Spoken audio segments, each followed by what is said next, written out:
হবে যে শুধুমাত্র রুবুবিয়তের জায়গায় আল্লাহকে আমি পালনকর্তা হিসেবে গ্রহণ করব, নাকি বিধানদাতার জায়গায়ও আল্লাহ সুবহানাহু ওয়া তাআলার মহাগ্রন্থ কোরআনকে সংবিধান হিসেবে গ্রহণ করব।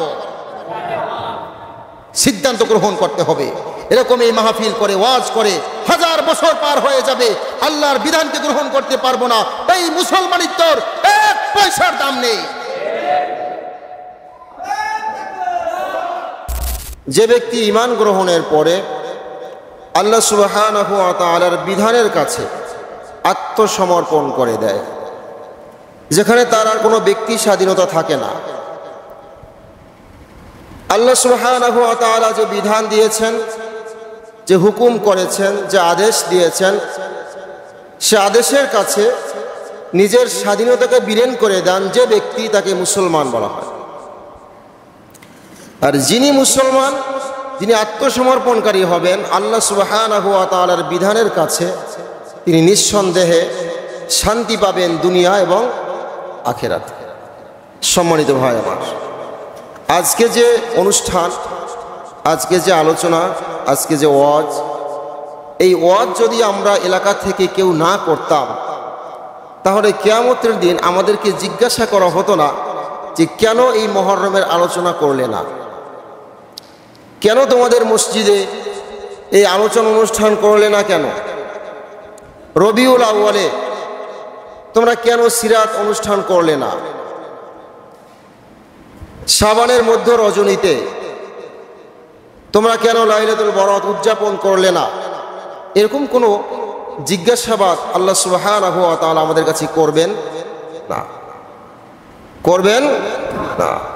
আমাদের কাছে যে প্রশ্ন কিয়ামতের ময়দানে সবার আগে করবেন, বিশ্বনবী মুহাম্মদ সাল্লাল্লাহু আলাইহি ওয়াসাল্লাম বলেছেন যে কিয়ামতের দিনে মানুষের কাছ থেকে, বান্দার কাছ থেকে সবার আগে জিজ্ঞাসা করা হবে তার নামাজ সম্পর্কে।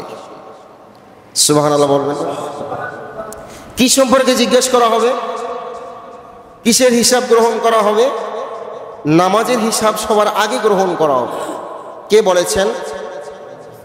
বিশ্বনবী মুহাম্মদ সাল্লাল্লাহু আলাইহি ওয়াসাল্লাম বলেছেন যে কিয়ামতের ময়দানে সবার আগে বান্দার কাছ থেকে নামাজের হিসাব গ্রহণ করা হবে। তো আজকে আমাদের সমাজ ব্যবস্থা এমন হয়েছে, আমাদের রেওয়াজ, আমাদের প্রথা এরকম হয়েছে যে নফল ইবাদত নিয়ে আমরা মহাব্যস্ত হয়ে পড়ি, কিন্তু ফরজের ধারে কাছেও যাই, ফরজের ধারে কাছেও আমরা যাই না। আমরা এখন প্রতিযোগিতা করতে যাচ্ছি এরকম ভাবে যে ওই মসজিদে অনুষ্ঠান হয়েছে, ওখানে রবিউল আউয়ালের অনুষ্ঠান হয়েছে, ওখানে মুহররমের অনুষ্ঠান হয়েছে, ওখানে লাইলাতুল ইসমিমিং শাবান, শাবানের মধ্য রজনী লাইলাতুল বারাত উদযাপন করা হয়েছে। তো সুতরাং আমাদের মসজিদেও এটা করা উচিত। এটা না করলে কেমন কেমন যেন একটু লাগে। আশুরার আলোচনা না করলে একটু কেমন কেমন লাগে। সব মসজিদে করে, আমাদের মসজিদে করছি না। অথচ আমাদের মধ্যে এই চেতনা কাজ করে না, এই চিন্তা এখন পর্যন্ত আমাদের মাথায় আসে না যে আমার উপরে 5 ওয়াক্ত সালাত ফরজ করা হয়েছে, আমি নামাজ ঠিক মতো পড়ছি না। আজানের পরে আমাকে এখন পর্যন্ত মসজিদে পাওয়া যায় না। আমি নামে মুসলমান, আমি জন্মগতভাবে মুসলমান হয়েছি। এই মুসলমানিত্ব অর্জন করতে গিয়ে কোনো রক্তপাত হয় নাই, কোনো বিসর্জন দিতে হয় নাই, কোনো রকম সংসার ত্যাগ করা লাগে নাই, হিজরত করা লাগে নাই, যুদ্ধ করতে হয় নাই, কোনো বাধার সম্মুখীন হতে হয় নাই। স্বাভাবিকভাবেই একদম শান্তিপূর্ণভাবে আমরা বাই বর্ন, জন্মগতভাবে ইসলাম পেয়েছি খুব সহজে। বিধায় ইসলামের গুরুত্ব এখন পর্যন্ত অনুধাবন করতে পারি। যেগুলো স্বাভাবিক বিষয়, সাধারণ বিষয়, যেটা না করলে কোনো গুনাহ হতো না, যেটা না করলে কোনো সমস্যা হতো না, যেটা না করলে ইমানদার আর মুসলমান এই নিয়ে সংশয় তৈরি হতো না, সেই বিষয়গুলো নিয়ে আমরা এখন পর্যন্ত মাতামাতি করছি, বাড়াবাড়ি করছি, দৌড়ঝাঁপ করছি। কিন্তু যে বিষয়গুলো আল্লাহ সুবহানাহু ওয়া তাআলা ফরজ করেছেন, যে বিষয়গুলো আমাদের জন্য হারাম করা হয়েছে, এই বিষয়গুলোকে আমরা এখন পর্যন্ত মনে প্রাণে গ্রহণ করতে পারি। এটা আমাদের জন্য চরম ব্যর্থতা। এটাকে মুসলমানিত্ব বলা হয় না, এটাকে বলা হয় খামখেয়ালিপনা। এটাকে বলা হয় মন গড়া জীবন ব্যবস্থা। এটা ইসলামিক জীবন ব্যবস্থা বলা যায়। সম্মানিত ভাই আমার, আজকে আমরা রব নিয়ে, আমাদের প্রতিপালক নিয়ে সংক্ষিপ্ত আকারে একটু আলোচনা করার চেষ্টা করব। কেন চেষ্টা করব? হযরত মূসা আলাইহিস সালামের ঘটনা বহুল প্রচলিত এবং প্রশংসনীয় বটে। ইতিহাস বলে হযরত মূসা আলাইহিস সালাম যখন তার অনুসারীদেরকে নিয়ে ফিরাউনের ধাওয়া খেয়ে, ফিরাউন তাকে ধাওয়া দিচ্ছেন, দেশ ত্যাগ করতে বাধ্য করছেন, এমতো অবস্থায় মূসা আলাইহিস সালাম দেশ থেকে অন্যত্র স্থানান্তর করার চিন্তা ভাবনা করেছেন। তিনি পথ অতিক্রম করছেন। এই অবস্থায় এমন একটা অবস্থার তৈরি হলো, সামনে এখন সমুদ্র আর পিছনে হচ্ছে ওই ফিরাউনের সৈন্য সামন্ত। পিছনে কারা?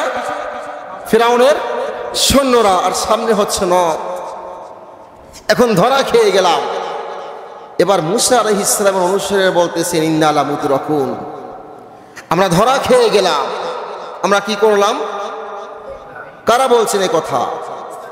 মূসা আলাইহিস সালামের অনুসারীরা বলছেন, আমরা ধরা খেয়ে গেলাম, যে পিছনে এখন এই ফিরাউনের সৈন্যরা আর সামনে আমাদের নদ সমুদ্র, এখন আমাদের যাওয়ার কোনো জায়গা আর নাই।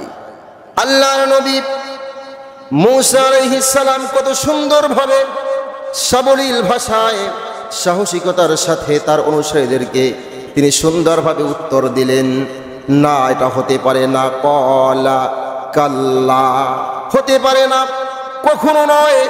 ইন্না রাব্বি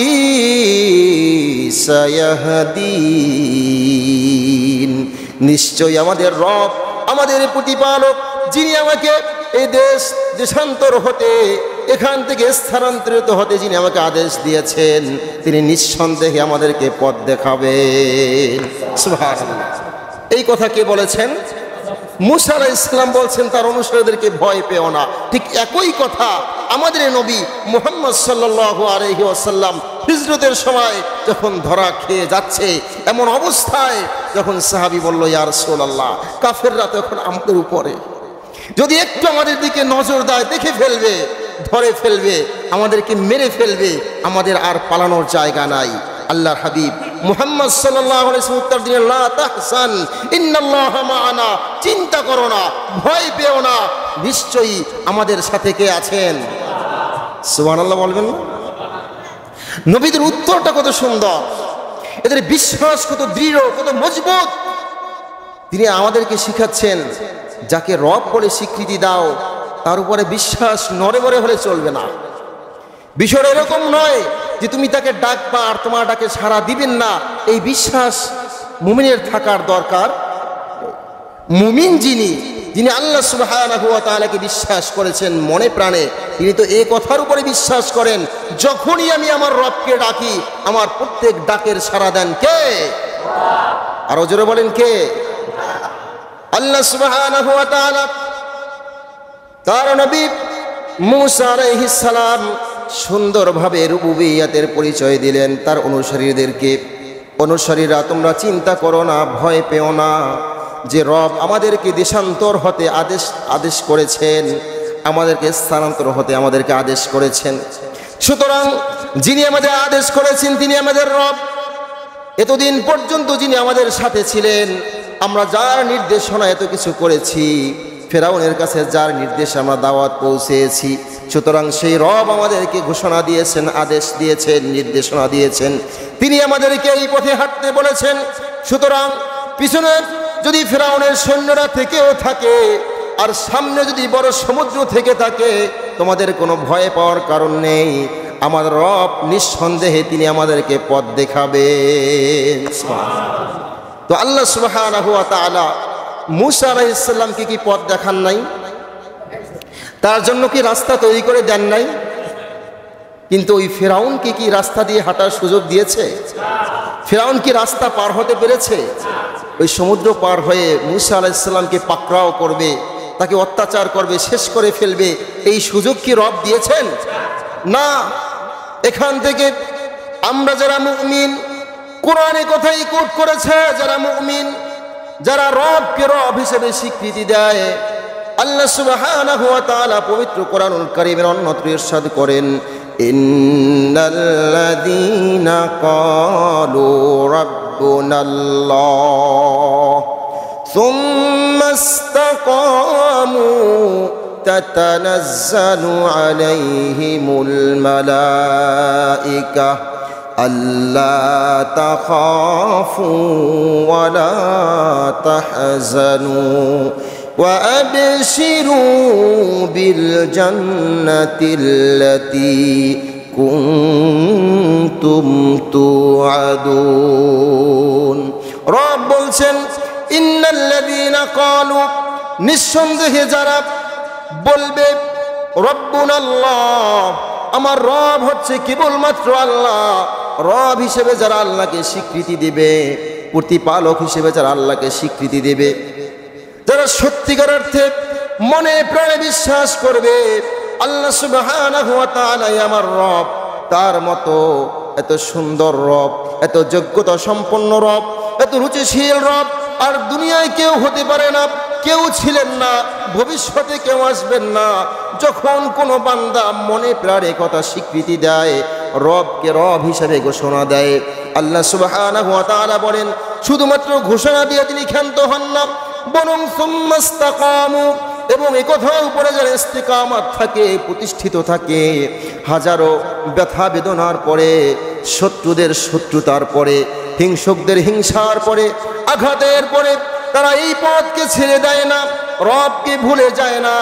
তারা যত বিপদই পড়ুক না কেন, বালা মুসিবত আসুক না কেন, তারা তাদের রবকে ভুলে যায় না, বরং সর্বাবস্থায় বিপদে থাকুক, আপদে থাকুক, মুসিবতে থাকুক, যুদ্ধে থাকুক আর স্বাভাবিক অবস্থায় থাকুক না কেন, তাদের পেট ক্ষুধার্ত থাকুক কিংবা তারা পেট ভর্তি করে থাকুক, তারা আরামে থাকুক কিংবা দুঃখে থাকুক, যে অবস্থায় তারা থাকুক না কেন, যখন বান্দা আমাকে রব হিসেবে স্বীকৃতি দেওয়ার পরে সর্বাবস্থায় সে কথার উপরে যখন ইস্তিকামাত থাকে, প্রতিষ্ঠিত থাকে, আল্লাহ সুবহানাহু ওয়া তাআলা বলেন তাতানাজ্জালু আলাইহিমুল মালাইকাতু আল্লা তাখাফু ওয়া লা তাহজানু। এ বান্দা শুনে নাও, জেনে নাও, মনে প্রাণে যারা আমাকে বিশ্বাস করেছো, আমার উপরে যারা ইস্তিকামাত থেকেছো, আমার বিধানকে যারা গ্রহণ করে নিয়েছো, তোমাদের কোনো ভয় নাই, কারণ তোমাদের জন্য আমি মালাইকা ফেরেশতাদেরকে অবতীর্ণ করে দিয়েছি। আল্লাহ তাখাফু তোমরা ভয় পেও না, ওয়ালা তাহজানু তোমরা চিন্তিত হও না, তোমাদের ভয় নাই, চিন্তাও নাই, না দুনিয়ার ভয় আছে না আখিরাতের ভয় আছে। দুনিয়ার মানুষেরা আমি রবকে স্বীকৃতি দেওয়ার পরে হয়তো মানুষেরা তোমাকে সমাজচ্যুত করতে পারে, সমাজ থেকে বিতাড়িত করতে পারে, তোমার সম্মান কমতে পারে, তোমার ক্ষুধার্ত থাকতে হতে পারে, তোমাকে গুলিবিদ্ধ হতে পারে, ফাঁসির কাষ্ঠে ঝুলতে হতে পারে, কিন্তু বান্দা লা তাখাফু ভয় পেও না, ওয়ালা তাহজানু চিন্তিত হও না, ওয়া আবশিরু বিল জান্নাতিল্লাতী কুনতুম তুআদুন বরং আমি যে তোমাদেরকে জান্নাতের ওয়াদা করেছিলাম সেই জান্নাতের সুসংবাদ গ্রহণ করো। রব কিসের ঘোষণা দিয়েছেন আমাদেরকে? জোরে বলতে হবে, কিসের ঘোষণা? কিসের ওয়াদা করেছেন? জান্নাতের ওয়াদা করেছেন। বান্দা এই দুনিয়ার জীবনে তুমি যা করবা, তোমার সব কথা যখন আমার মতো হবে, আমার বিধান অনুযায়ী হবে, আর সেই বিধান সব মানুষেরাই যে সন্তুষ্ট চিত্তে গ্রহণ করে নিবে, বিষয়টা এরকম মোটেও নয়। আমাকে রব হিসেবে স্বীকৃতি দেওয়ার পরে যুগে যুগে দুনিয়ার শুরু থেকে যারা রবকে রব হিসেবে স্বীকৃতি দিয়েছেন তাদের প্রতি পরীক্ষা এসেছে নাকি আসে নাই? কি বলেন, আসে নাই? যার ঈমান যত মজবুত তার পরীক্ষা তত কঠিন, যার ঈমান যত মজবুত পরীক্ষা তত কঠিন। নবীদেরকে যেভাবে পরীক্ষা করা হয়েছে আমাদের সাধারণ মানুষকে সেভাবে পরীক্ষা করা হয় নাই। আউলিয়া ইকরাম যারা আছেন, হক্কানি উলামা ইকরাম যারা আছেন, তাদেরকে যেভাবে পরীক্ষা নিয়েছেন, জীবন দিতে হয়েছে, ফাঁসির কাষ্ঠে ঝুলতে হয়েছে। আমাদের ইমাম আবু হানিফা রাহিমাহুল্লাহ, তাকে শত্রুর হাতে প্রাণ দিতে হয়েছে, কথা বলে না, কারাগারে তাকে প্রাণ দিতে হয়েছে শত্রুর হাতে, কারণ শত্রুর সাথে তিনি আপোষ করেন শত্রুর সাথে আপোষ করেননি, তিনি রবকে রব হিসেবে স্বীকৃতি দিয়ে তিনি সেই বিচার ভার গ্রহণ করেননি, বিচারের দায়িত্ব গ্রহণ করেননি। বিচারপতির দায়িত্ব গ্রহণ না করার কারণে তৎকালীন শাসক তাকে জেলে নিয়েছে এবং সেই কারাগারি আমাদের মাযহাবের ইমাম আবু হানিফা রাহিমাহুল্লাহ কারাগারে ইন্তেকাল করেছেন। সুবহানাল্লাহ। তারা কারাগারকে বেছে নিয়েছেন, তারা মৃত্যুকে বেছে নিয়েছেন, কিন্তু রবকে ছেড়ে দেন। যখন রবকে ছেড়ে না দিব, দুনিয়ার জীবনে যে কোনো অবস্থায় সর্বাবস্থায় যখন রবকে রব হিসেবে স্বীকৃতি দিতে পারবো, তখনই কেবল আল্লাহ সুবহানাহু ওয়া তাআলা বলছেন, যখন তোমরা আমাকে রব হিসেবে স্বীকৃতি দিবা, যত বিপদ আসুক না কেন তবুও তোমার মনটাকে শান্ত রাখবেন কে? আরো জোরে বলেন কে? বান্দার কাজ হচ্ছে চেষ্টা করার। বান্দার কাজ কি? জোরে বলতে হবে, বান্দার কাজ চেষ্টা করার, সফলতা দান করার মালিক। আরো জোরে বলেন কে? আল্লাহ সুবহানাহু ওয়া তাআলা সফলতা দান করার মালিক, তিনিই সফলতা দান করবেন। আমরা চেষ্টা করলেই যে সফলতা অর্জন করতে পারবো এর কোনো গ্যারান্টি নেই। যিনি সফলতা দান করবেন তিনি হচ্ছেন আল্লাহ। আমরা চেষ্টা করার পরে তিনি আমাদেরকে সফল করতেও পারেন, দুনিয়ায় নাও করতে পারেন।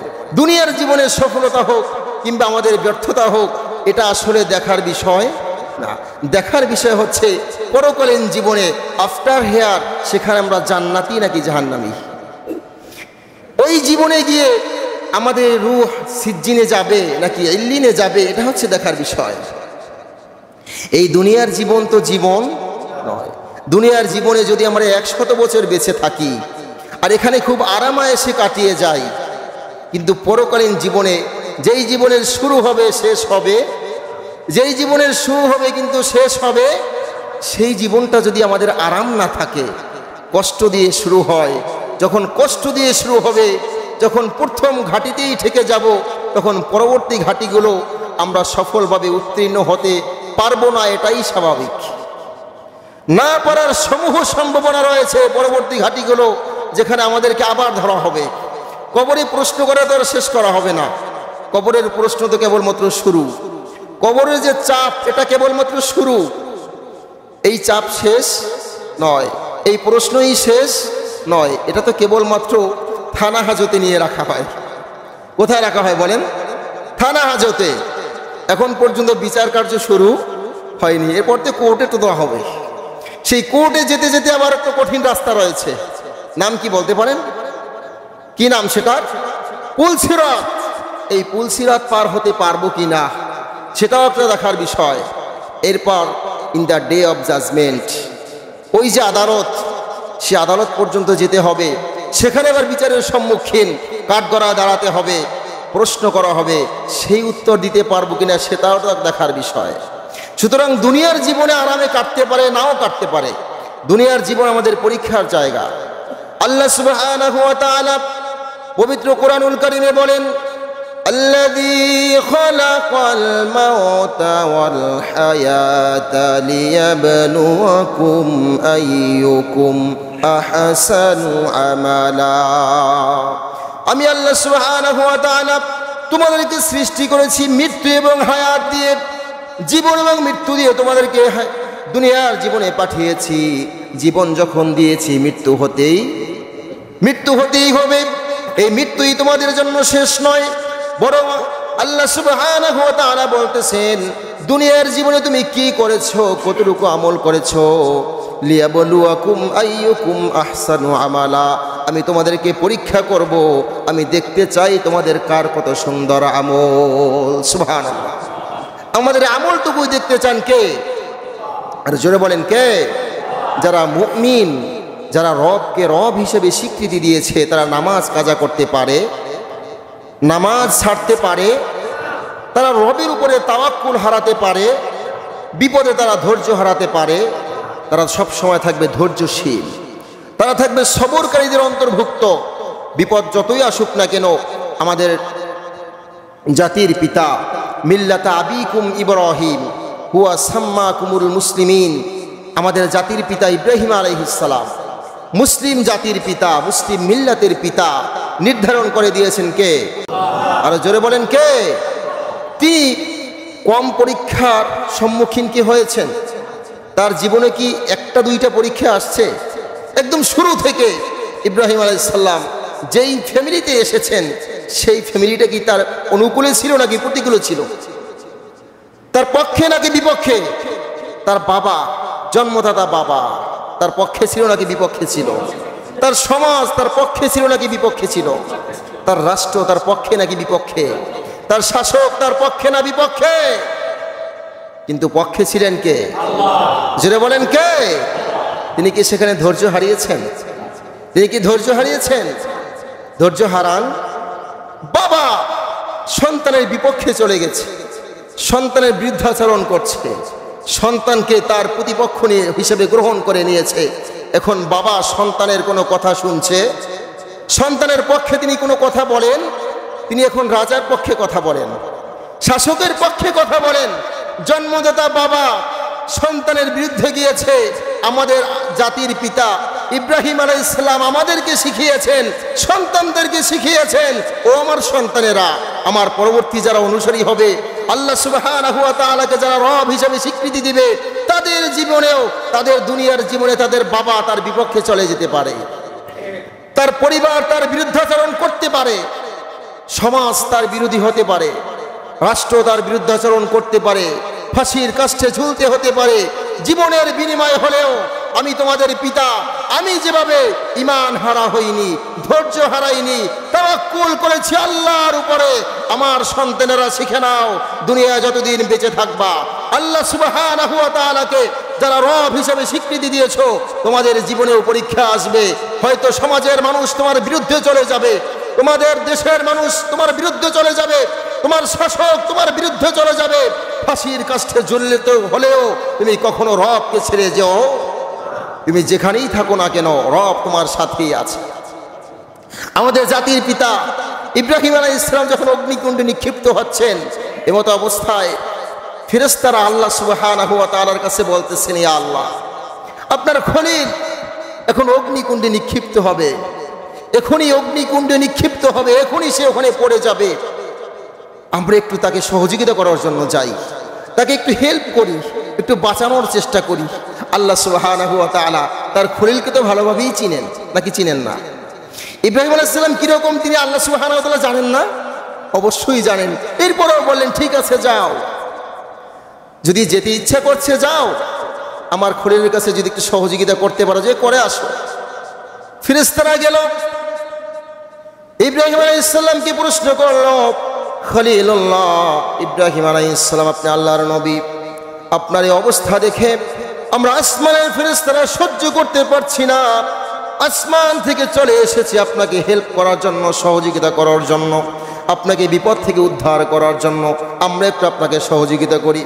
আমাদের জাতির পিতা ইব্রাহিম আলাইহিস সালাম কত সুন্দর করে উত্তর দিলেন, ও ফেরেশতারা, আজকে আমার যে অবস্থা, এই নমরুদ যে আমার জন্য অগ্নিকুণ্ড তৈরি করেছে, এই অগ্নিকুণ্ডে সে যে নিক্ষিপ্ত করতে চায়, আমার আল্লাহ কি সেটা জানেন নাকি জানেন না?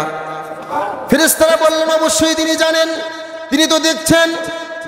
আল্লাহর খলিল ইব্রাহিম আলাইহিস সালাম বলতেছেন, ও ফেরেশতারা, আমি তোমাদের কাছ থেকে কোনো সহযোগিতা চাই না, আমি তোমাদের কাছ থেকে সহযোগিতা চাই না, আমি তোমাদের কাছে সাহায্য চাই না। আমার রব যদি দেখে থাকেন আর তিনি যদি চান অগ্নিকুণ্ডে আমি ইব্রাহিম নিক্ষিপ্ত হব, আমি অগ্নিতে ভস্মীভূত হয়ে যাব, শেষ হয়ে যাব, আমি ইব্রাহিম আল্লাহ সুবহানাহু ওয়া তাআলার এই বিধানের উপরে সন্তুষ্ট আছি, তাতে আমার কোনো সমস্যা নেই।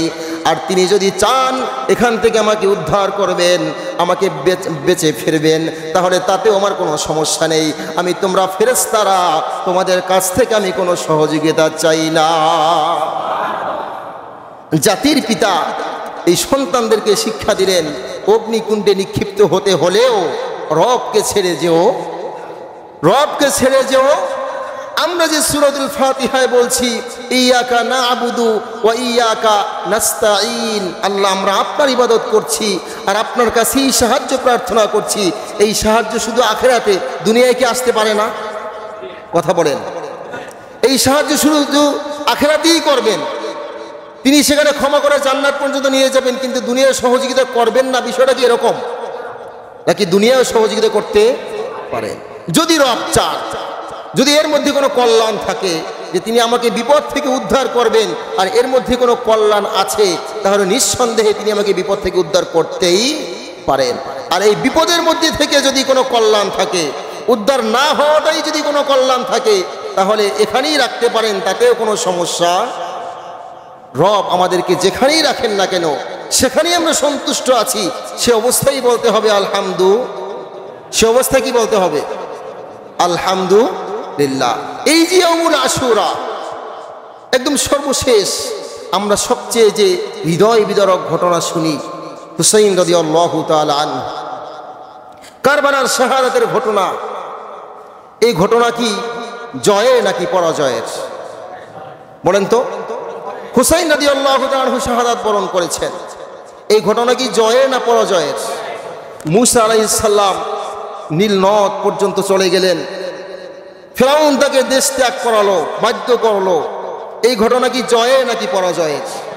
কিভাবে জয়ের আপনাকে একটু যদি বুঝাইয়ে বলি, যে হুসাইন রাদিয়াল্লাহু তাআলা আনহুকে এখন পর্যন্ত এবং কিয়ামত পর্যন্ত যত মানুষ স্মরণ করবে, এরা কি সম্মানের সাথে, ভক্তির সাথে, ভালোবাসার সাথে স্মরণ করবে না, নাকি ঘৃণা করে কেউ? হুসাইন রাদিয়াল্লাহু তাআলা আনহু ঘৃণা করে এমন কোনো কেউ আছি আমরা? কিয়ামত পর্যন্ত যারা আসবেন মুমিন মুসলমান, তারা ঘৃণা করবেন এরকমটা কি আছে কেউ? হতে পারে। কিন্তু ওই যে ইয়াজিদ, যারা খুনি ছিল, এদেরকে যখন স্মরণ করি তখন কি আমাদের ভালো লাগে নাকি কষ্ট লাগে? সম্মান আছে নাকি ঘৃণা লাগে? কিয়ামত পর্যন্ত যারা আসবে মুসলমান যারা হবে, তারা এই ইয়াজিদকে, এই খুনিদেরকে তারা কি সম্মান করবে নাকি ঘৃণা করবে? এটা কি জয় নাকি পরাজয়? এটা ইয়াজিদের পরাজয়, চরম লেভেলের পরাজয়। এর চেয়ে বড় পরাজয় হতে পারে না। হুসাইন রাদিয়াল্লাহু তাআলা আনহুকে ভয় পেয়ে কারবালায় ঢুকতে দিবে না, ওখানে ঢুকতে দিবে না। ইয়াজিদ বলছে যে কোনো মূল্যে হোক আটকাতে হবে। সাহাবী নু'মান ইবনে বাশির তখন কুফার গভর্নর ছিল। কুফার গভর্নর নাম কি ছিল? নু'মান ইবনে বাশির রাদিয়াল্লাহু তাআলা আনহু। হুসাইন রাদিয়াল্লাহু তাআলা আনহুর আগমনের ঘটনা যখন ইয়াজিদ শুনল, তখন তাকে ওই গভর্নর পদ থেকে পদচ্যুত করা হলো, সেখান থেকে অপসারণ করা হলো। সেখান থেকে অপসারণ করলো, অপসারণ করে অন্য এক গভর্নরকে সেখানে বসানো হলো, যাতে করে ওই যে হুসাইন রাদিয়াল্লাহু তাআলা আনহু ঠেকানো যায়। কারণ নবীর সাহাবী নু'মান ইবনে বাশির রাদিয়াল্লাহু তাআলা আনহু যদি কুফায় থাকেন গভর্নর হিসেবে, তাহলে হুসাইন রাদিয়াল্লাহু তাআলা আনহুকে ঠেকাতে তিনি ঠেকাতে পারবেন? নবীর সাহাবী, নবীকে তিনি দেখেছেন ইমানের সাথে, তার দৌহিত্র, প্রাণ প্রিয়, কলিজার টুকরা নাতি, তাকে তিনি ঠেকাবেন? এটা কি হয়? আমরা যাকে ভালোবাসি তার সন্তানদেরকে ভালোবাসি না, তার নাতিদেরকে ভালোবাসি না?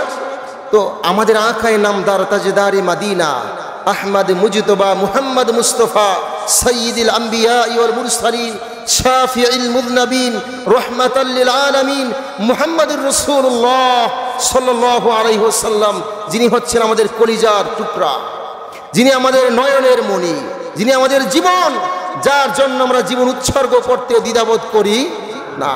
তো আমরা না দেখে যদি এ পরিমাণ ভালোবাসতে পারি, যারা স্বচক্ষে সামনাসামনি দয়ার নবীকে দেখেছেন, তাদের ভালোবাসা আরো কত বেশি।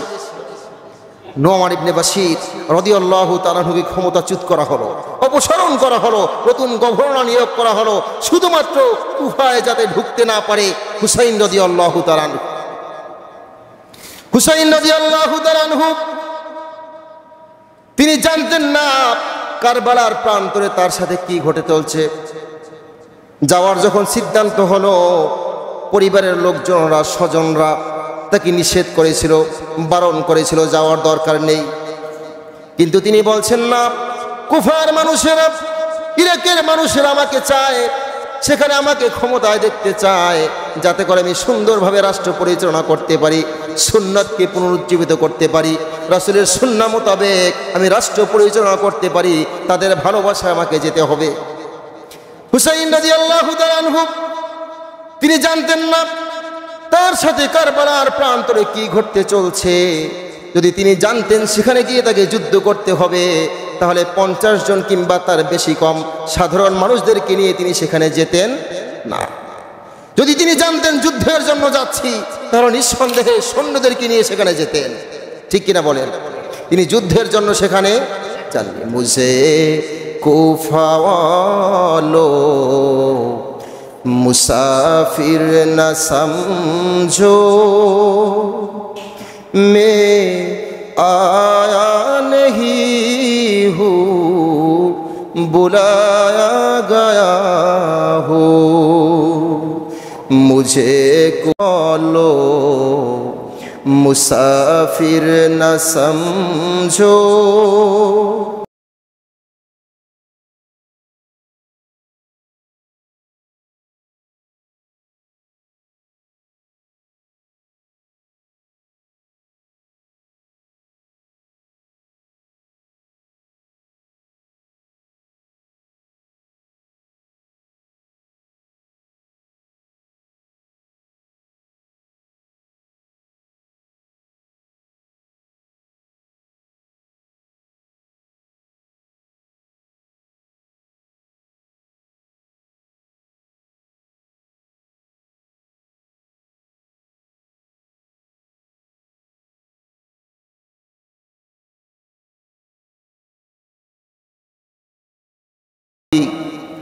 হুসাইন রাদিয়াল্লাহু তাআলা আনহু তিনি বলতেছেন, ও কুফার মানুষেরা শোনো, আমি তোমাদের সাথে যুদ্ধ করতে আসিনি, আমি তো মুসাফির না, বরং তোমরা আমাকে মেহমান হিসেবে দাওয়াত দিয়ে এখানে নিয়ে এসেছো। সুতরাং তোমরা আমার সাথে এই আচরণ করতে পারো না। কারবালার প্রান্তরে যখন ইয়াজিদের সৈন্যরা নবী দৌহিত্র হুসাইন রাদিয়াল্লাহু তাআলা আনহুকে আটকে দিলেন, হুসাইন রাদিয়াল্লাহু তাআলা আনহু তখন তিনটা প্রস্তাব পেশ করলেন। কয়টা? তিনটা প্রস্তাব পেশ করলেন যে আমি তোমাদের ওই শাসন কার্যে ইয়াজিদ পর্যন্ত যেতে চাই না, আমি ওখানে শাসক হতে চাই না, আমি আবার মদিনায় ব্যাক করতে চাই, সেখানে চলে যেতে চাই, আমাকে সেখানে যেতে দাও। 2 নম্বর প্রস্তাবনা ছিল আমাকে সীমান্তে পাঠিয়ে দাও, আমি সেখানে কাফের মুশরিকদের সাথে যুদ্ধ করি। 3 নম্বর প্রস্তাবনা হচ্ছে আমাকে সরাসরি তোমাদের শাসক ইয়াজিদের কাছ পর্যন্ত নিয়ে যাও, আমি তার কাছে পরামর্শ করে দেখি কি করা যায়। কিন্তু ইয়াজিদ সৈন্যদের কড়া নির্দেশনা ছিল, কোন অবস্থায় তাকে এই পর্যন্ত আসতে দিও না, যে করেই হোক হুসাইন রাদিয়াল্লাহু তাআলা আনহুকে ওখানেই প্রতিহত করো, ওখান থেকে ফিরিয়ে রাখো, এই পর্যন্ত কোনোভাবেই নিয়ে এসো না। ইয়াজিদ সৈন্যরা হুসাইন রাদিয়াল্লাহু তাআলা আনহুকে সেখানে শুধু শাহাদাত বরণ করিয়েছেন, বিষয় এরকম নয়, তার পরিবারের সাথে এমনকি শিশু বাচ্চাদেরকে পর্যন্ত নির্মমভাবে হত্যা করেছে। এই ঘটনা জয়ের ঘটনা, এটা পরাজয়ের ঘটনা নয়। হুসাইন রাদিয়াল্লাহু তাআলা আনহু সেখানে যুদ্ধ করার জন্য যাননি, মেহমান হয়ে গিয়েছিলেন মানুষদের আহ্বানে। তারা চেয়েছিলেন যে আমাদের কাছে আসেন, আমরা আপনাকে শাসক হিসেবে দেখতে চাই। কিন্তু নবী দৌহিত্র হুসাইন রাদিয়াল্লাহু তাআলা আনহু নির্মম এই শাহাদাতের অমীয় সুধা পান করেছেন। এই ঘটনা কখনোই পরাজয়ের হতে পারে। এই মূসা আলাইহিস সালামের ঘটনা পরাজয়ের ঘটনা হতে পারে। ফিরআউনকে কিয়ামত পর্যন্ত যত মানুষ তার নাম মুখে নেয়, বিধর্মীরা পর্যন্ত তাকে সাধারণ মানুষ হিসাবে ভালোবাসার সাথে এই ফিরআউনের নাম নেয়। এখন পর্যন্ত দুনিয়ায় ওই ব্যক্তি ছাড়া কোনো ব্যক্তির নাম ফিরআউন হয়েছে নাকি? শুনছেন আপনি? নমরুদ নামের কোনো ব্যক্তি এখন পর্যন্ত দুনিয়ায় আছে? কোন শিশুর নাম নমরুদ রাখা হয়েছে? বিধর্মীর সন্তান হলেও রাখছে, এরকম ঘটনা আছে? ওই আবু জেহেল, ওই আবু লাহাব, এদের মতো নাম এত ঘৃণিত দুনিয়াব্যাপী হয়েছে। যেভাবে আল্লাহ সুবহানাহু ওয়া তাআলা আদেশ দিয়েছেন, তিনি কোরআন জবাব দিয়েছেন কোরআনুল কারীমে। যখন আবু লাহাব মুহাম্মদ সাল্লাল্লাহু আলাইহি সাল্লামকে বলল যে আমাকে এই জন্য কি ডেকেছো, যে কালিমার দাওয়াত দিবা আর রিসালাতের দাওয়াত দিবা, তাওহীদের দাওয়াত দিবা, এই জন্যই তুমি আমাদেরকে ডেকেছো, মুহাম্মদ তুমি ধ্বংস হও। আল্লাহ সুবহানাহু ওয়া তাআলা বললেন, তাব্বাত ইয়াদা আবি লাহাবি ওয়া তাব, আমার রাসূল ধ্বংস হবে না, বরং আবু লাহাব তোমার 2 হাত ধ্বংস হোক। সুবহানাল্লাহ বলবেন না? এই ঘটনা আমাদেরকে শিখায় তাওহীদ এবং শিরক, তাওহীদ এবং শিরক দুটা পরস্পর আলাদা আলাদা বিষয়, বিপরীতমুখী বিষয়। কোনো মুমিন, কোনো মুসলমান কখনো তাওহীদ ছেড়ে শিরকের কাছে মাথা নত করতে পারে? তাওহীদ ছেড়ে, আল্লাহর বিধান ছেড়ে, উলুহিয়াত ছেড়ে সে কখনো মানব রচিত সংবিধানের কাছে আত্মসমর্পণ করতে পারে? পারে? মূসা আলাইহিস সালামের ঘটনা আপনি কল্পনা করেন, এত অত্যাচারের পরেও তিনি তার রবকে ভুলে যাননি। তিনি ওই ফিরাউনকে রব হিসেবে স্বীকৃতি দেন। ফিরাউনকে কি আল্লাহ বলে স্বীকার করেছেন? ফিরাউন নির্যাতনের সংখ্যা কি মাত্রায় বাড়িয়ে দিয়েছেন, কত শিশুদেরকে হত্যা করেছেন যাতে মূসা আলাইহিস সালামের মতো মানুষ দুনিয়া আসতে না পারে। কারণ গণকেরা বলেছিল, ফিরাউন তোমার এই রাজ্যে একজন শিশু ভূমিষ্ঠ করবেন, জন্মগ্রহণ করবেন, যে তোমাকে ক্ষমতাচ্যুত করবে, তোমার শাসকের এই চেয়ারে এসে বসবে। এই ভয়ে স্বৈরাচারী জালেম শাসক হয়েছে, হাজার হাজার শিশুদেরকে, ছেলে সন্তানদেরকে হত্যা করেছে যাতে মূসা দুনিয়া আসতে ফিরাতে কি পেরেছে? জালেম ফিরাতে পেরেছে? পারে? মূসা আলাইহিস সালাম শুধু আসেন নাই, তাকে ক্ষমতাচ্যুত করেছে, তাকে নাস্তানাবুদ করেছেন কে? আরো জোরে বলেন কে?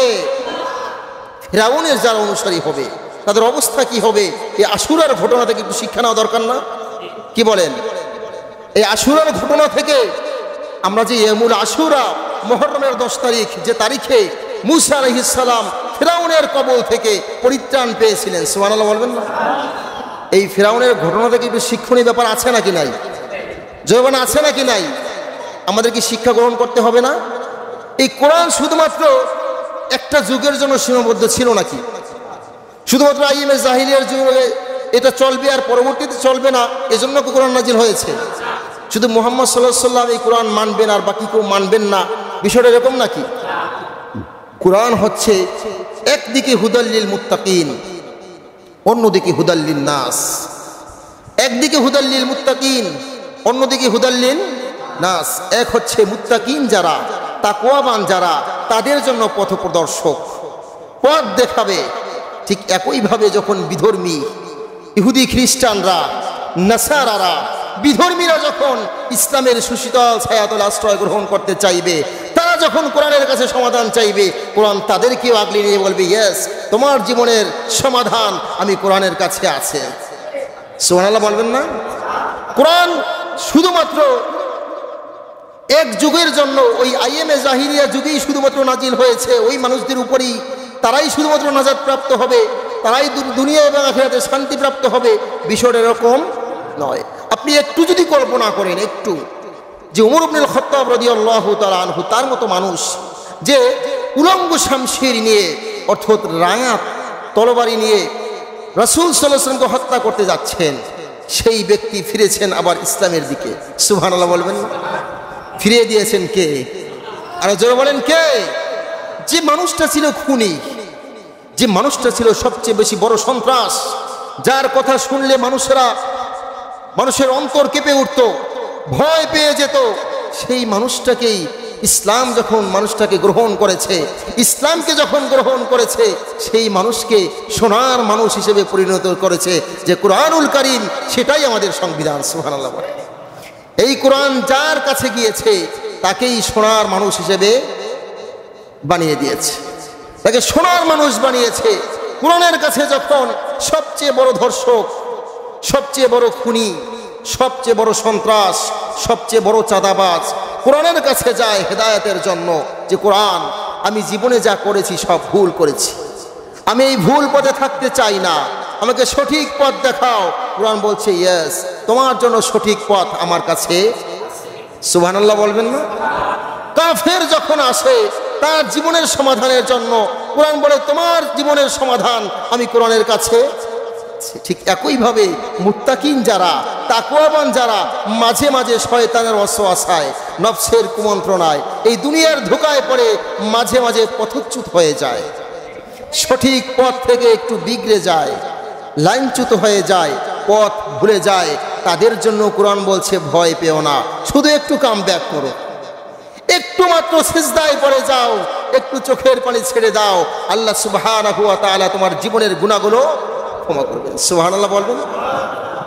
এটা হুদাল্লিন নাস, এটা হুদাল্লিল মুত্তাকিন, মূসা আলাইহিস সালাম আর ফিরাউনের ঘটনা শুধুমাত্র ঘটনা নয়, এটা মানুষদের জন্য শিক্ষার জন্য, পরবর্তী মানুষদের জন্য শিক্ষণীয় ব্যাপার হয়েছে বলি আল্লাহ সুবহানাহু ওয়া তাআলা হাজার বছর আগে মূসা আলাইহিস সালামের এই ঘটনাকে কুরআনুল কারীমে কোট করেছেন। সুবহানাল্লাহ বলবেন না?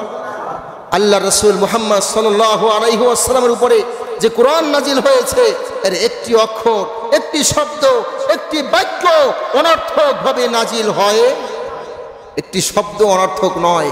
আপনি অনেক কিচ্ছা পাবেন, অনেক গল্প পাবেন কোরআনুল কারীমে যেটা অনর্থক দেওয়া হয়নি, শুধুমাত্র মজা পাবেন এজন্য দেওয়া হয়নি, বরং সেখান থেকে মূল বিষয়টাকে আপনার জীবনে গ্রহণ করে জীবনটাকে যাতে সুন্দরভাবে সাজাতে পারেন মহান রব্বুল আলামিন এজন্যই সেই গল্পকে কোরআনুল কারীমে কোট করেছেন।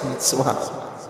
সম্মানিত ভাই আমার, এই মূসা আলাইহিস সালাম আর ফিরাউনের ঘটনার সংক্ষিপ্ত আকার শেষ করব এখন ইনশাআল্লাহ। যে ফিরাউন জালেম ছিল, স্বৈর শাসক ছিল, স্বৈরাচার ছিল, ওর অনুসারী যুগে যুগেও তো ছিল, নাকি ও মারা যাওয়ার পরে আর কোনো অনুসারী ছিল না? ফিরাউনই কি কেবলমাত্র দুনিয়ার একমাত্র স্বৈরাচার নাকি আরো আছে? জোরে বলেন, আছে নাকি নাই? আছে না?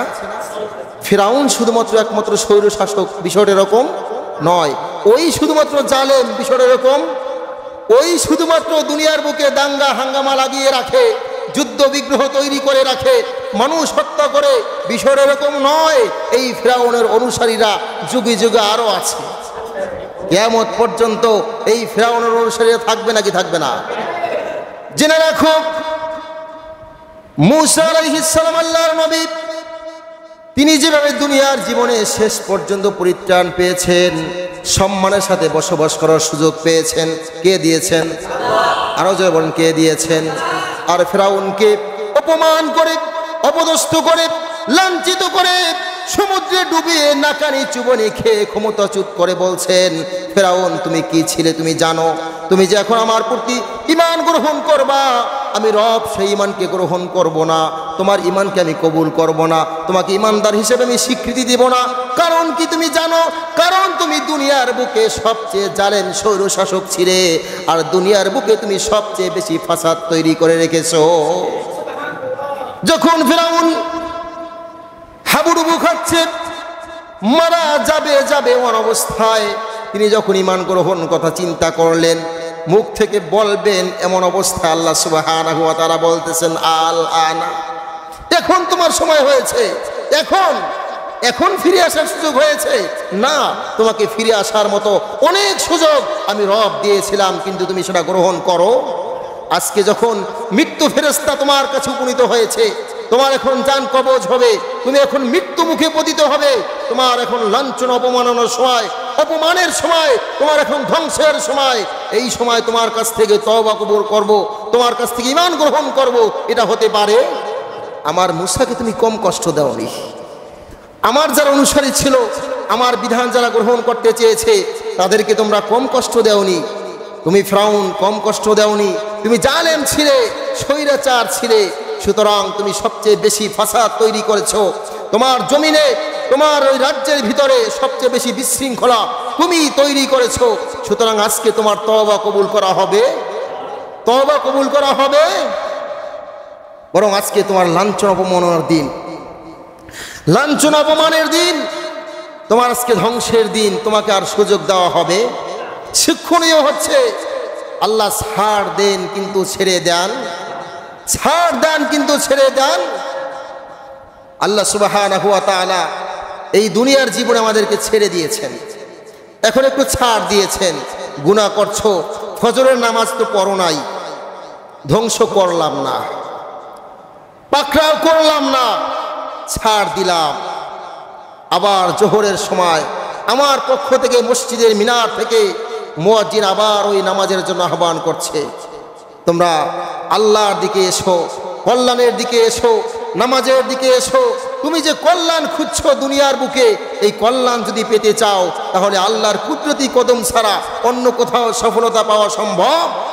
সুতরাং কল্যাণের দিকে আসো বান্দা, জোহরের সময় তোমাকে ডেকেছিলাম, তোমাকে আমি পাইনি, ছাড় দিলাম, ছাড় দিলাম। তুমি এখন ঘুড়ি, কিন্তু তোমার সুতা এখন আমার হাতে। সুতা কার হাতে বলেন? জোরে বলেন, আমাদের সুতা কার হাতে? আল্লাহর হাতে।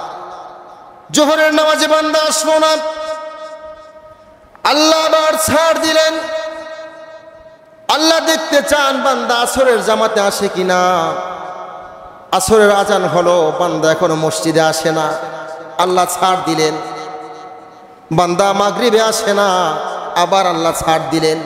এশায় আসে না, আল্লাহ ছাড় দিলেন। এভাবে করতে করতে একদিন দুই দিন নয়। ও বেনামাজি ভাই আমার, তুমি যে আল্লাহর কুদরতি কদমে সেজদা করছো না, তোমার বয়স 40 পেরিয়ে গেছে, 60 পেরিয়ে গেছে, এখন পর্যন্ত একটু কল্পনা করে দেখলা না যে রব তোমাকে দুনিয়ায় থাকার সুযোগ তৈরি করে দিলেন, তোমার নাকের ভিতরে অক্সিজেন গ্রহণ করার সুযোগ দিলেন, তোমার দৃষ্টিশক্তি ঠিক রাখলেন, তোমার শ্রবণ শক্তি ঠিক রাখলেন, তোমার হাঁটার শক্তি কেড়ে নিলেন না, তোমার চলার শক্তি কেড়ে নিলেন না, বলার শক্তি কেড়ে নিলেন না, তোমার জিহ্বা থেকে এখন পর্যন্ত স্বাদ গ্রহণ করার শক্তি কেড়ে নিলেন না। সেই রবকে ভুলে গিয়ে এখন পর্যন্ত রব থেকে অনেক দূরে, যোজন যোজন দূরে রয়েছো। আল্লাহর পথে, আল্লাহর কাছে তুমি আসো না, আল্লাহর কুদরতি কদমে সেজদা দাও না, আল্লাহর বিধানকে গ্রহণ করো না। এভাবে ছাড় দিতে দিতে দিতে দিতে বান্দার শেষ মুহূর্ত যখন চলে আসে, তখন আল্লাহ সুবহানাহু ওয়া তাআলা বলেন, স্টপ নাও, বন্ধ। এখন তুমি যদি কলেমা করতেও চাও, তওবা করতেও চাও, আমি সেই সুযোগ আর দেব না, সেই সুযোগ আর দেওয়া হবে। আজকের এই আলোচনা থেকে আপনাকে সিদ্ধান্ত গ্রহণ করতে হবে, আপনি নামাজি হবেন কি না, আপনি আল্লাহ সুবহানাহু ওয়া তাআলার বিধান গ্রহণ করবেন কি না, আপনাকে সিদ্ধান্ত গ্রহণ করতে হবে। যদি আজকের এই অনুষ্ঠান, এই ওয়াজ, এই মাহফিল যদি শুধুমাত্র আপনাকে খিচুড়ি খাওয়ার জন্য হয়, আসার জন্য হয়, আর আলোচনা শোনার জন্য হয়, তাহলে এই আশা এবং যাওয়াটা বৃথা হয়ে যাবে। এর কোনো ভ্যালু থাকবে? কোনো ভ্যালু থাকবে? প্রিয় ভাই আমার, আপনি যদি নামাজ আদায় না করেন আর এরকম অনুষ্ঠান কিয়ামত পর্যন্ত করতে থাকেন, কোনো দাম আছে কি? কোনো দাম আছে? আপনি মাছ কিনলেন না, আমরা যখন চিংড়ি মাছ কিনি তখন মাছ বিক্রেতা একটু ঝুট আমাদেরকে দেয় না, 4-5টা বেশি দিয়ে দেয় না কেনার পরে? এখন এই 4-5টা যদি আগেই চান যে ভাই ওই 4-5টা আগে আমাকে দাও, দিবে ভাই? মাছ বিক্রেতা ওই ঝুটকে আগেই দিবে? দিবে কখন? যখন আপনি মাছ কিনবেন তখন। আপনার এই নফল ইবাদতগুলো তখনই আমল নামায় সংযুক্ত করা হবে যখন কেবলমাত্র আপনি ফরজগুলো ঠিক রাখবেন। ফরজ যদি ঠিক না রাখেন, মিথ্যার উপরে এখনো থাকেন, গীবত এখনো ছাড়তে না পারেন, পরনিন্দা ছাড়তে না পারেন, এখন পর্যন্ত যদি শিরকের মধ্যে নিমজ্জিত থাকেন, তাহলে আপনার এই নফল ইবাদত কি কাজে আসবে? আসবে কি ভাই? আসবে কি? না। আমরা এমন আশায় বসে আছি যে আমি যত অন্যায় করি না কেন আল্লাহ আমার গুনাহগুলো ক্ষমা করে দিবেন। আল্লাহ খুব দয়ালু, নিঃসন্দেহে আল্লাহ দয়ালু, তাতে কোনো সন্দেহ নাই। কিন্তু আপনার ভিতরে যে বিবেক দিয়েছেন কে? জোরে বলেন ভাই, বিবেক দিয়েছেন কে? একটু কল্পনা করেন না, আজকে একটু জরিপ করি। আমরা এখন যারা আছি, আমরা সবাই মুসলমান না ভাই? আমরা তো সবাই মুসলমান নাকি? এই মুসলমান হওয়ার পরেও আজানের পরে মসজিদে যে মানুষগুলো আসে, তার চেয়ে বেশিরভাগ মানুষ তো বাইরেই থেকে যায়। কথা বলেন, বেশিরভাগ মানুষ কোথায় থাকে? তারা কি মুসলমান নাকি অমুসলমান? তাদের নাম তো আব্দুল্লাহ, আব্দুর রহমান, আব্দুল করিম, আব্দুল সালাম, তাই না ভাই? এরা তো মুসলমানের সন্তান, এরা তো নিজেকে মুসলমান হিসেবে দাবি করছে, কিন্তু আজানের পরে নামাজে আসছেন, রোজার মাসে বিভিন্ন অজুহাত দিয়ে রোজা ভঙ্গ করছেন, বিভিন্ন অজুহাত দিচ্ছেন, অসুস্থতার অজুহাত দিচ্ছেন। তিনি রোজা থাকতে পারেন না, তিনি রোজা থাকতে পারেন না। আসলে তিনি পারেন, কিন্তু তিনি চেষ্টাই করেন না, কারণ রোজা থাকতে একটু কষ্ট হবে। রোজা থাকতে কি হয়? ওনার কাছে মনে হচ্ছে কষ্ট হবে। হ্যাঁ, রোজাতে একটু কষ্ট হবেই, কষ্ট অনুভব করার জন্যই তো রোজা, এই কষ্টটা অনুভব করার জন্যই তো রোজা, তাই না ভাই? যারা 3 বেলা খেতে পারেন না, ওয়াক্ত মতো খেতে পারেন না, সময় মতো খেতে পারেন না, অ্যাবিলিটি নাই, জোগাড় করতে পারেন না, তাদের ব্যথা বোঝানোর জন্যই তো এই রোজা, ঠিক কিনা বলেন? তো এখন আপনি রোজা রাখলেন না, নামাজ আদায় করলেন না, পর্দা গুরুত্বপূর্ণ একটি অধ্যায় আমাদের জীবনের পর্দা। এই পর্দা আমাদের অনেক ফ্যামিলিতে, আপনি 100-র মধ্যে আমার মনে হয় না যে 10টা ফ্যামিলি খাস পর্দা মেনটেন করে, অথচ এটা সুন্নত নয়, নফল নয়, এটা কি বলেন, জোরে বলতে হবে, এটা কি নামাজের মতো ফরজ। অর্থাৎ নামাজ যেভাবে ফরজ পর্দাও, রোজা যেভাবে ফরজ পর্দাও ফরজ। আপনি নামাজ পড়ছেন, পর্দা ছেড়ে দিচ্ছেন, মানে হচ্ছে, একটু সংক্ষিপ্ত আকারে দুটি কথা বলি, উলুহিয়াত আর রুবুবিয়াত, দুটি শব্দ। কি বলেন তো? উলুহিয়াত আর রুবুবিয়াত। আমরা রবকে রব হিসেবে স্বীকৃতি দিয়েছি, কিন্তু উলুহিয়াতের জায়গায় গিয়ে, ইলাহের জায়গায় গিয়ে, বিধানদাতার জায়গায় গিয়ে তার বিধান আমরা গ্রহণ করছি না। একটু কল্পনা করি, ফ্ল্যাশব্যাক, পিছনে চলে যাই। আবু জেহেল রবকে রব হিসেবে স্বীকার করছেন নাকি করেন নাই? করেন নাই? আবু লাহাব রবকে রব হিসেবে স্বীকার করছেন নাকি করেন নাই?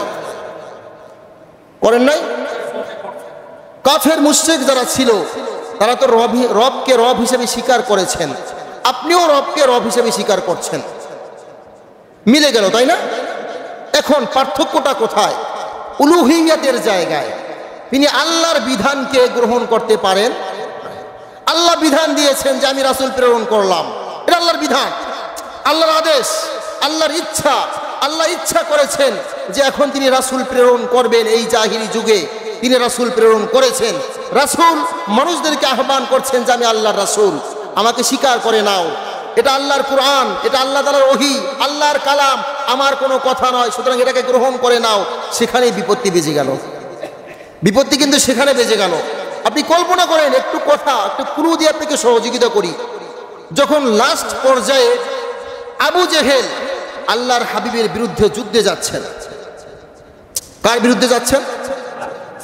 কার বিরুদ্ধে? কে যাচ্ছেন? কে? আবু জেহেল যাচ্ছে রাসূলের বিরুদ্ধে যুদ্ধ করতে।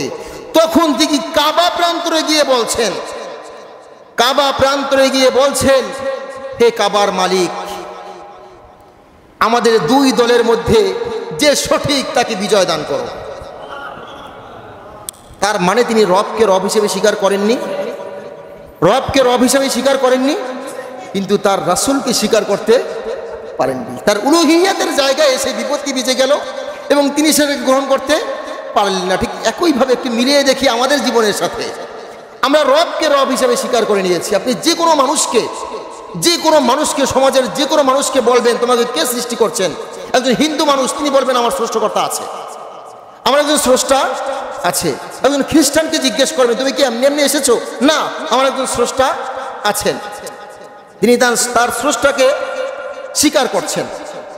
কিন্তু আপনি যদি বলেন তুমি কোরআনকে গ্রহণ করো, বলবেন না, এটা হয় কি করে, এটা হতে পারে না। তিনি রবকে স্বীকার করেছেন কিন্তু বিধানকে গ্রহণ করতে পারেন। ঠিক একইভাবে আমরা নামাজিরা, বাহিরের মানুষের কথা একটু বাদ দেন, আমরা যারা নামাজি, ফরজ বিধান নামাজে এসেছি, নামাজ পড়লাম, কিন্তু পর্দা করতে, এটা গ্রহণ করতে পারছি না। ব্যবসায় ভেজাল দেওয়াই লাগবে, যে কোনোভাবে হোক, সেটা যে কোনোভাবে হোক, সেটা ওজনের হোক কিংবা মালে হোক, ভেজাল মিশানোই লাগবে। কথা বলে না, আছে নাকি নাই? তার মানে উলুহিয়াতকে, আল্লাহর বিধানকে গ্রহণ করতে পারি নাই। পারি কুরবানির জায়গায় একটু দেখেন, কুরবানি এখন পর্যন্ত এত ওয়াজ নসিহতের পরেও, আমরা এত বলার পরেও যে হারাম যদি সম্পৃক্ত হয় তাহলে পুরো কুরবানি বাতিল। কথা বলে না কেন? যখন ভাগে কুরবানি দেয় মানুষ, 2 ভাগে, 3 ভাগে, 4 ভাগে, 5 ভাগে, 6 ভাগে, 7 ভাগে, সর্বোচ্চ একটা পশুতে 7 ভাগ তো হতে পারে, গরুতে, উটে, তাই না? তো সর্বোচ্চ 7 ভাগ, এই 7 ভাগে যখন কুরবানি দিতে যায়, উনি জানেন ওই ব্যক্তি সুদখোর, উনি জানেন উনি বোনের সম্পদ ঠকিয়ে খাচ্ছেন, তিনি জানেন তিনি তার ভাইয়ের সম্পদ ফিরিয়ে দেন নাই, তিনি জানেন তিনি ব্যবসায় ভেজাল ঢুকিয়ে খাচ্ছেন, তিনি জানেন চিন্তার চাকরির জায়গায় গিয়ে উপর ইনকাম করছেন, এরপরেও তার সাথে কুরবানি দিচ্ছেন কেন? কেন দিচ্ছেন? তাহলে তিনি কি আল্লাহর বিধান গ্রহণ করেছেন? তিনি কি আল্লাহর জন্য কুরবানি দিচ্ছেন? কি বলেন দিচ্ছেন? আমরা নাম বলবো না, তারা আমাদের সমাজের লোক। কথা বলে না কেন? এরা তো আমাদের সমাজের লোক, তারাও মুসলমান দাবি করে। এখন একটি মিলিয়ে দেখেন ভাই, ওই ভাইয়ের জীবনের সাথে আর ওই আবু জেহেলের জীবনের সাথে পার্থক্য কোন জায়গায়? আপনি বলবেন তাকে আবু জেহেল বলছি না, আমি তাকে কাফের বলছি না, কারণ আমাদের মাযহাবে সরাসরি কাফের বলার একটু বিধিনিষেধ আছে, কিন্তু তিনি যে কুফরি করছেন সে কথা নিশ্চিত। তিনি যে কুফরি করেছেন এ কথা নিশ্চিত। আমরা সরাসরি কাফের তাকে বলতে পারছি না, কিন্তু তিনি যে কুফরি করছেন এ কথা নিশ্চিত। এবার উলুহিয়াত আর রুবুবিয়াত অর্থাৎ প্রতিপালকের জায়গা আর বিধানদাতার জায়গা যদি সমান সমান না হয় তাহলে মুসলমান দাবি করা যায়? তাহলে মুসলমান দাবি করা যায়? আজকে আশুরা থেকে তোমাকে আমাকে সিদ্ধান্ত গ্রহণ করতে হবে যে শুধুমাত্র রুবুবিয়াতের জায়গায় আল্লাহকে আমি পালনকর্তা হিসেবে গ্রহণ করব, নাকি বিধানদাতার জায়গায়ও আল্লাহ সুবহানাহু ওয়া তাআলার মহাগ্রন্থ কোরআনকে সংবিধান হিসেবে গ্রহণ করব। সিদ্ধান্ত গ্রহণ করতে হবে। এরকম এই মাহফিল করে ওয়াজ করে 1000 বছর পার হয়ে যাবে, আল্লাহর বিধানকে গ্রহণ করতে পারবো না, এই মুসলমানিত্বর 1 পয়সার দাম নেই।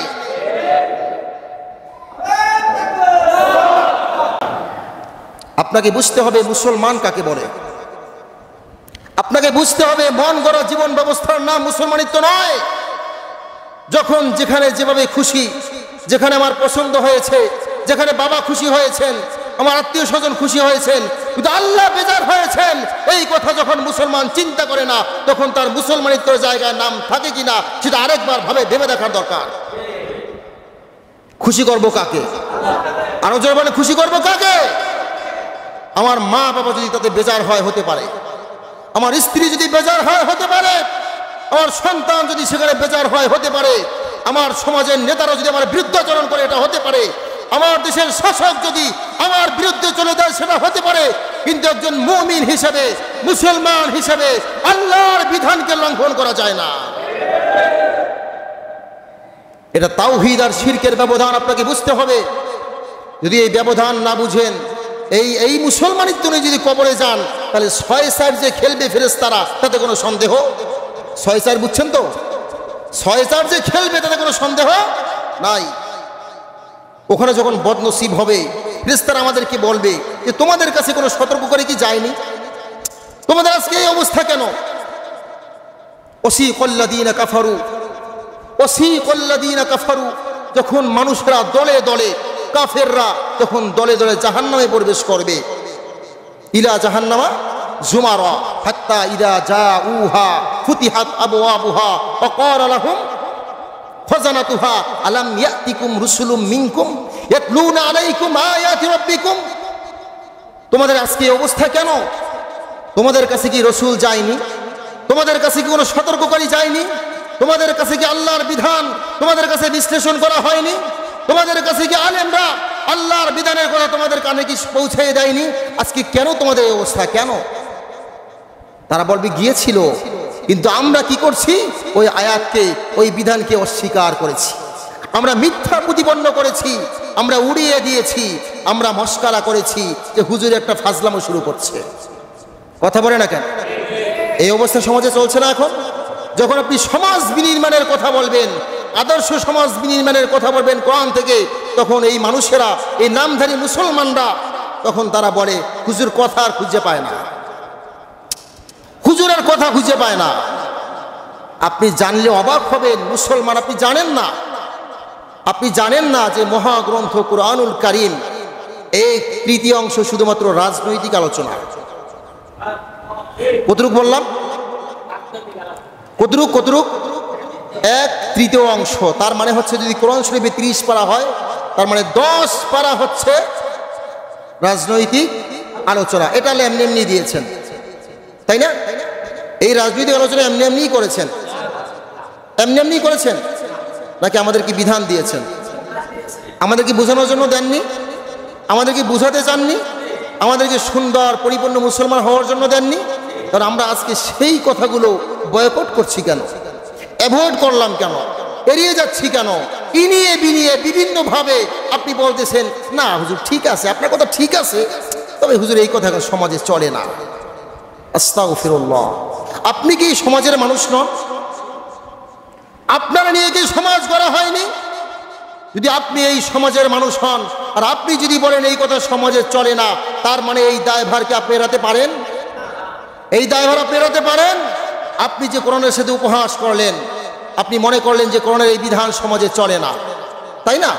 আস্তাগফিরুল্লাহ। এবার বলেন যে আমাদের ঈমানের অবস্থা কোথায়? আমরা আসলে ঈমানদার কিনা আর একবার ভেবে দেখার সময় হয়েছে না?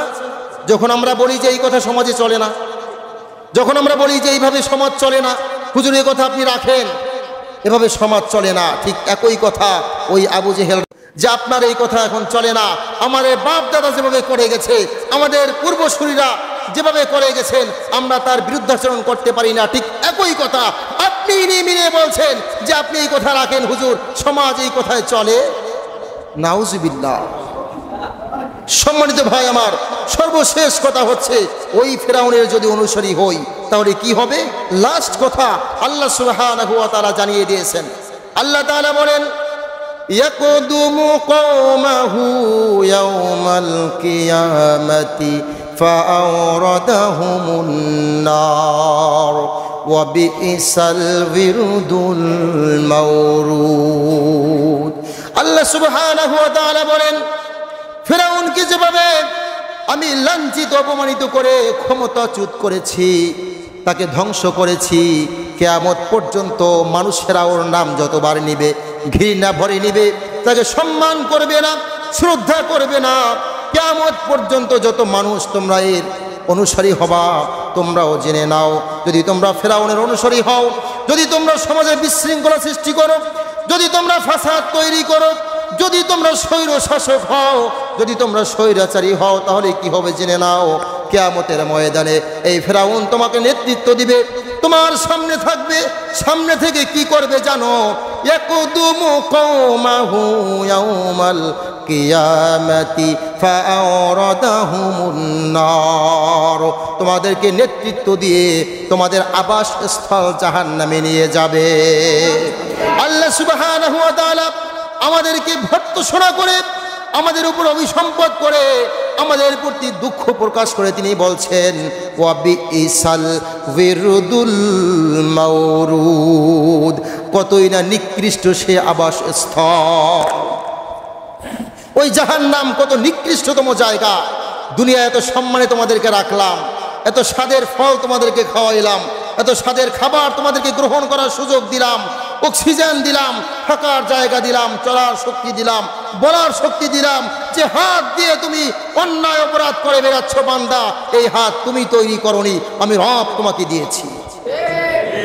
যে পা দিয়ে জমিনে দাপট করে বেরিয়ে চলছো, সন্ত্রাসী করছো, রাহাজানি করছো, মানুষদেরকে শান্তির ঘুম হারাম করছো, জানো তোমার এই পা তুমি তৈরি করনি, আমি রব তোমার প্রয়োজন আমি তোমাকে উপহার দিয়েছিলাম। কথা বলেন না কেন? আজকে আমার দেয়া হাত দিয়ে, আমার দেয়া এই পা দিয়ে, আমার দেয়া এই শরীরের শক্তি দিয়ে, আমার রিজিক খেয়ে, আমার জমিনে চলে বান্দা আমার বিরুদ্ধাচরণ করবা, আর তুমি জান্নাতের আশা করবা, এটা এক ধরনের বোকামি ছাড়া, পাগলামি ছাড়া আর কিছুই হতে পারে? ও ভাই আমার, জান্নাত প্রত্যাশী যারা হবে তারা নিঃসন্দেহে তাদের পুরো এই বডিটাকে কার বিধান অনুযায়ী চালাবে? আরো জোরে বলেন, কার বিধান অনুযায়ী চালাবে? আমরা আল্লাহর বিধান অনুযায়ী আমাদের এই জীবন পরিচালনা করতে রাজি আছি তো ইনশাআল্লাহ? লিল্লাহি তাকবীর, লিল্লাহি তাকবীর।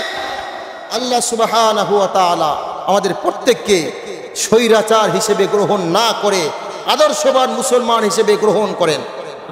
আল্লাহ সুবহানাহু ওয়া তাআলা আমাদের প্রত্যেককে ফিরআউনের অনুসারী না হয়ে মূসা আলাইহিস সালাম অনুসারী হওয়ার তৌফিক দান করেন। আমাদের প্রত্যেককে আবু জেহেলের অনুসারী না হয়ে মুহাম্মদ সাল্লাল্লাহু আলাইহি ওয়াসাল্লামের অনুসারী হওয়ার মতো তৌফিক দান করেন। আমিন। আসসালামু আলাইকুম ওয়া রাহমাতুল্লাহি তাআলা ওয়া বারাকাতুহু।